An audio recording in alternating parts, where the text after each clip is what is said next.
Hey there, CINEMASTER fans! Hope you're ready for some movie magic. Let's dive right in. In a museum in Greece, a tour guide is telling visitors about a mythical staff from Homer's tales, said to channel the power of all the gods. Suddenly, two figures in Spartan military armor appear at the exhibit. They smash the protective glass, triggering alarms, and the panicked guide calls security. The armored pair pull off their helmets, revealing themselves as Hespera and Calypso, the two eldest daughters of Atlas. They grab the staff, and just like that, their ancient powers come flooding back. Calypso wastes no time, using her mind control magic to turn the security guards into zombie-like servants. The spell spreads fast, and before long, the entire museum staff is under her control, creating chaos as terrified visitors try to escape.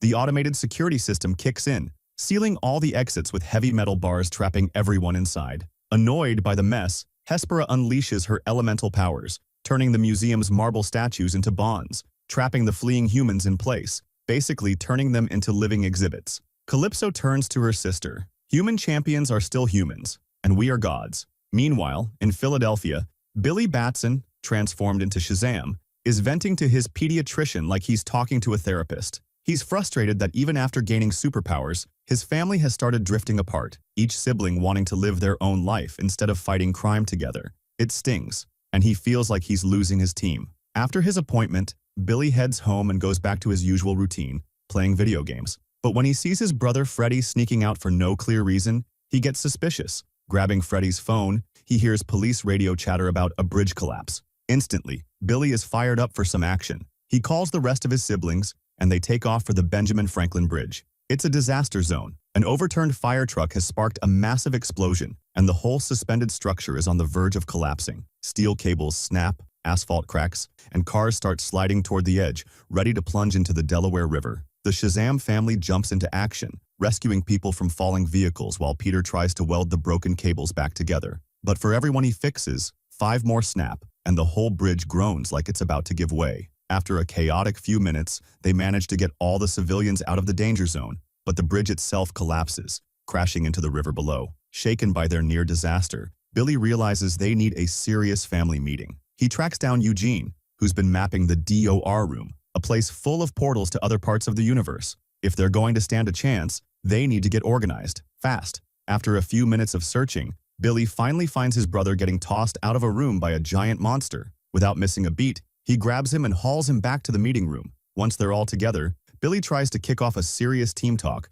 pointing out where they're all messing up and how they need to improve if they want to work together. But Mary's barely listening, her head buried in an organic chemistry textbook. Fred quickly makes up some lame excuse to bail, and Eugene mutters something about needing a shower because the monster's drool is burning his skin. One by one, the rest of the crew drifts off too, leaving Billy alone in the empty room, talking to himself. At school, Freddy's shuffling through the hallways when he bumps into Anne, a new student looking for a specific room. He offers to show her the way, but before they get far, a couple of bullies show up and start messing with him, even bending his crutch for laughs. Before things get too out of hand, a teacher steps in to break it up and the jerks back off. Freddy, trying to play it cool, keeps walking with Anne, dropping hints about how he's basically best friends with the local superheroes. He even brags that Superman once had lunch with him in the cafeteria, clearly trying to impress her. Meanwhile, in the realm of the gods, Hespera and Calypso make their way to the dungeon where the wizard Shazam is chained up. Face to face with the old sorcerer, they taunt him, showing off the staff they've just restored.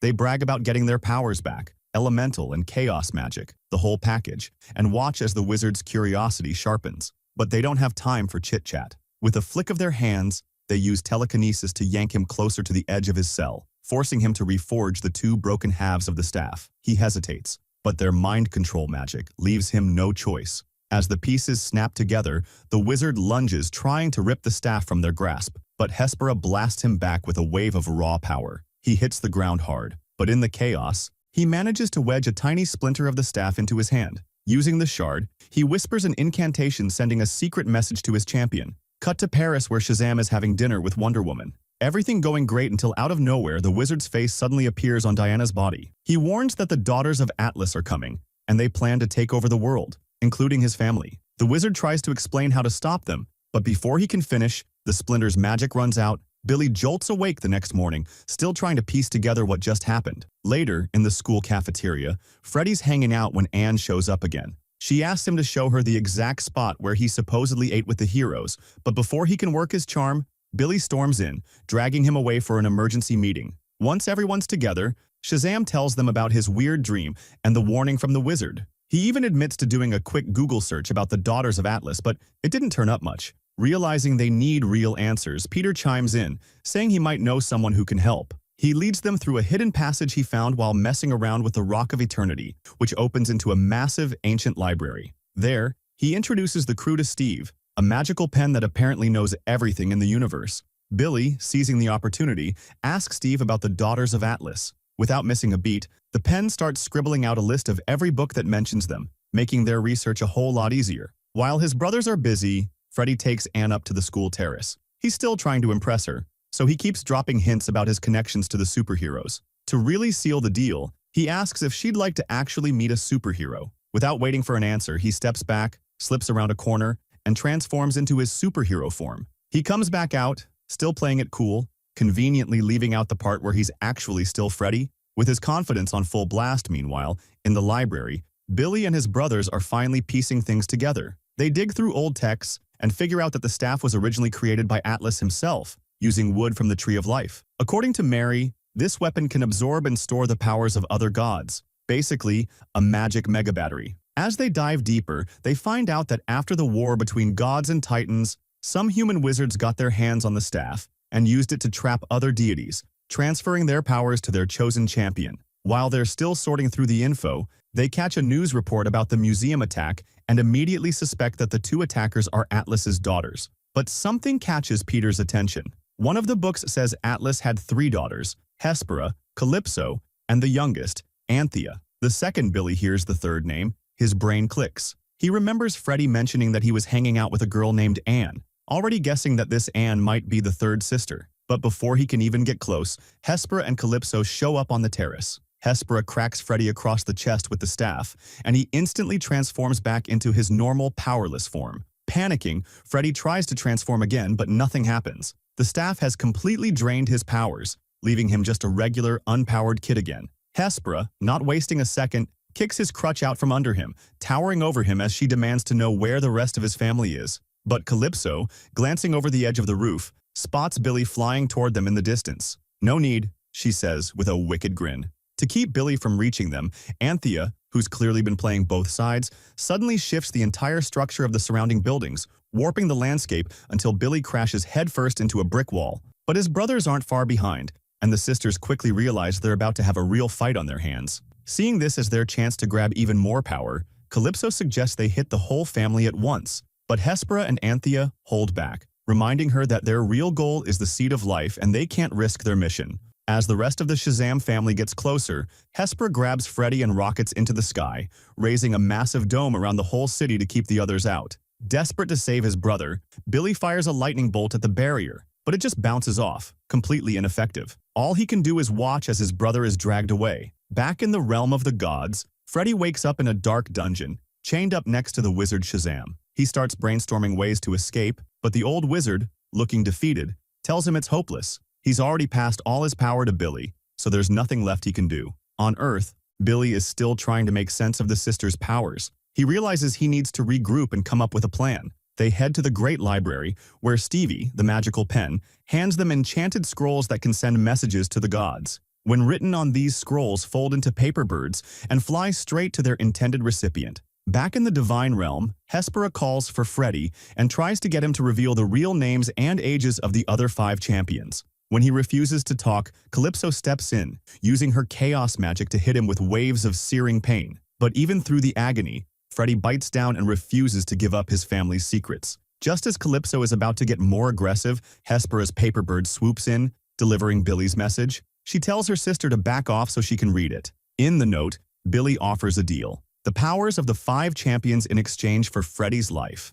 Calypso, clearly eager for a fight, agrees to the trade. She orders her minions to throw Freddy and the wizard into the wells, deep, dark pits guarded by Layden, a terrifying beast. As the creature approaches, Freddy and the wizard brace for the worst, but at the last second, Anthea steps in. Even though she's also a daughter of Atlas, she's developed a soft spot for Freddy and decides to switch sides, pulling them both out of the pit. She drops them in a labyrinth, quickly explaining that the exit to the human world is at the center and giving them directions before rushing off. On Earth, Billy meets up with Hespera and tries to negotiate for Freddy's return and the removal of the dome around the city. But when Hespera refuses, demanding her full powers back, Billy calls in the rest of the family for backup. Expecting this, Calypso leaps from the shadows, slamming her staff into Peter and instantly draining his powers. Darla distracts Calypso while Eugene zaps her with a burst of electricity. But Hespera is still a problem, and she lands a brutal kick on Billy, then quickly paralyzes Eugene and Darla with a single wave of her hand.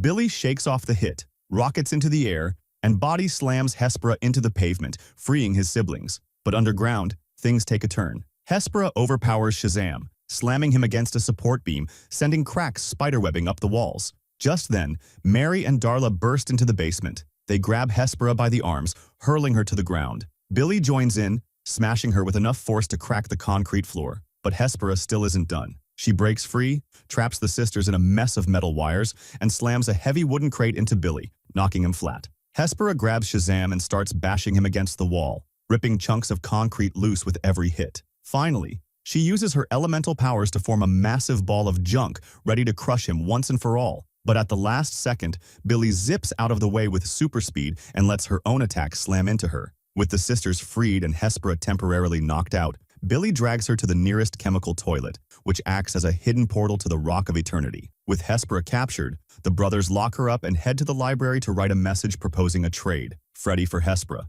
But they don't realize she still has her powers and has already melted the cell gate, slipping away unnoticed. Meanwhile, Darla heads to the cell to bring her some jelly beans, only to find it empty. Hespera, now free, grabs an old apple from a table in the Great Library and heads for the door room, slipping into the labyrinth just as Freddy and the wizard are about to escape. She brushes the dirt off the apple, revealing it's actually the fruit of the Tree of Life. The second the wizard sees the apple, he knows it can't fall into their hands. Back in the main hall, Hespera shows the seed to her sisters. They want to use it to restore the kingdom of the gods. But Calypso has a darker plan. She wants to plant the tree on Earth, which would destroy the planet. Meanwhile, Billy and the others follow Hespera's trail through the Rock of Eternity. Freddy, hiding behind a statue, spots the fruit and makes a grab for it. But he bumps a pedestal, sending it crashing down and blowing his cover. Hespera grabs her staff, ready to strike, but a strange sound echoes through the hall, distracting the sisters just long enough for Shazam to swoop in and grab the staff. But he fumbles it, accidentally tossing it back toward Calypso, who catches it with a grin. In the chaos, Freddy uses his crutch to touch the staff, instantly restoring his powers. He grabs the apple and bolts. Furious, Hespera grabs the staff, but Calypso refuses, summoning the dragon, Leiden, to hunt down the fleeing heroes. The kids burst out of the Rock of Eternity and take to the skies, the dragon close behind. They duck into a junkyard, trying to come up with a plan, but Calypso catches up, easily draining Fred, Eugene, and Darla's powers with a single strike. Desperate, Billy pulls out the Fruit of Life and throws it into the air. Mary catches it mid-flight and rockets away, trying to put as much distance between them and Calypso as possible. As Mary tries to dodge both the dragon and Calypso, she gets hit mid-air by the staff. Instantly losing her powers, Billy, forced to choose between saving his sister or grabbing the apple, decides to rescue Mary, carrying her to safety while Calypso plants the seed of life in the middle of a baseball stadium. The roots spread fast, spawning mythical creatures like minotaurs, harpies, cyclopes, and chimeras, creating total chaos. From a nearby rooftop, Billy and the family watch the madness unfold. Anthea arrives, insisting she can talk some sense into Hespera. When she reaches her sisters, Anthea argues that the tree is corrupted and that they should use the fruit's power to rebuild their own realm, not destroy. Hespera, realizing Calypso has gone too far, decides to end the chaos. But Leiden, still under Calypso's control, impales her, leaving her badly wounded. Realizing her younger sister is siding with the humans, Calypso turns her staff on Anthea, who tries to warp out of reach but still gets hit, losing her powers and collapsing into the crowd as a regular human. Now the only one left with his abilities, Billy tells his family to draw the monsters away from the stadium while he deals with Calypso and the dragon. The crew races to the center of town, distracting the creatures, but they quickly realize this won't be enough. Darla has a wild idea and asks Stevie what these monsters fear most. The pen scribbles out the answer: unicorns. Though the wizard warns that real unicorns are nothing like the cute ponies in kids' books, Darla insists it's worth a shot. She learns from Stevie that these dark, powerful creatures live in caves, and feed on ambrosia. The group sets off to find one, but Freddy spots Anthea stumbling through the chaos and breaks off from the team to help her. Meanwhile, Billy finally tracks down the dragon and hits it with a punch so strong it sends the beast crashing through a building. But Calypso quickly regains control, ordering the dragon to unleash a blast of fire that sets Billy's suit ablaze. Billy dodges the next strike and chucks a car at the dragon, only to have his energy absorbed by the staff when he tries to follow up with a direct hit on Calypso. Shazam decides his only shot is to overload the staff. He wakes Hespera and runs his plan by her. She confirms his theory. If he channels enough power into the staff, its magical core will overload, basically turning it into a bomb that will blow everything inside the dome sky high. Meanwhile, Darla finally tracks down a hidden unicorn. The creature charges at her, but she stands her ground and tosses a handful of rainbow jelly beans its way. The unicorn screeches to a halt at the last second, sniffing the beans before diving in, crunching them up like they're pure ambrosia. Darla earns the loyalty of the unicorns, and soon she's riding through the city, scattering mythical beasts left and right as her sugar-powered army takes over the streets. Near the edge of the city, Freddy and Anthea end up hiding with a group of civilians when Calypso shows up, riding her massive dragon, Ladon. Chaos breaks out as Calypso orders the beast to use its mind control powers to wipe them all out. But since Freddy's never exactly been mentally stable, the dragon's mind games bounce right off him. He grabs Anthea and pulls her to safety, snapping her out of her daze just in time. Then, Billy comes flying in, tearing the staff out of Calypso's hands. He rockets toward the Tree of Life, the staff sparking with stolen power. As he gets close, Hespera drops the protective dome around the tree just like they planned, giving Billy a clear shot. He heads for the center of a stadium, lightning crackling around him as he starts blasting the dome, supercharging the staff. But before he can land the final blow, the dragon makes a move. Billy dives straight into its line of fire, taking a brutal hit. On his second pass, he slams a fist into the dragon's face, knocking its jaw sideways and sending it spiraling back. Feeling the staff fully charged, Billy lets out a battle cry, shouts, "Shazam!" and drives the staff straight into the core of the dome. The explosion is massive, a blinding white blast that fries every electrical circuit in the state. The dragon collapses, and every creature Darla lured to the center gets vaporized on the spot. But the cost is high. When the dust settles, Billy's body lies broken, his powers spent. His family rushes to his side. He's gone. Later, in the realm of the gods, Anthea insists on giving Billy a proper burial beneath a tree, surrounded by the remnants of their shattered world. As the family mourns, Darla asks the wizard if there's any way to bring the kingdom back. The old man sighs, admitting that only a god can restore what's been lost, and as far as he knows, there are no gods left. Then, out of nowhere, Wonder Woman appears, casually stepping into the scene. She grabs the staff from the wizard's hands, slams it into the ground, and the entire realm comes back to life. Trees, grass, even Anthea's power snap back into place. The magic is so strong it even brings Billy back to life, shocked and overjoyed, embracing his family as they celebrate their reunion. The realm of the gods is restored, the dome is destroyed, and peace is finally restored on Earth. I hope you enjoyed it as much as I did. If you did, make sure to subscribe for more awesome content. Thanks for watching.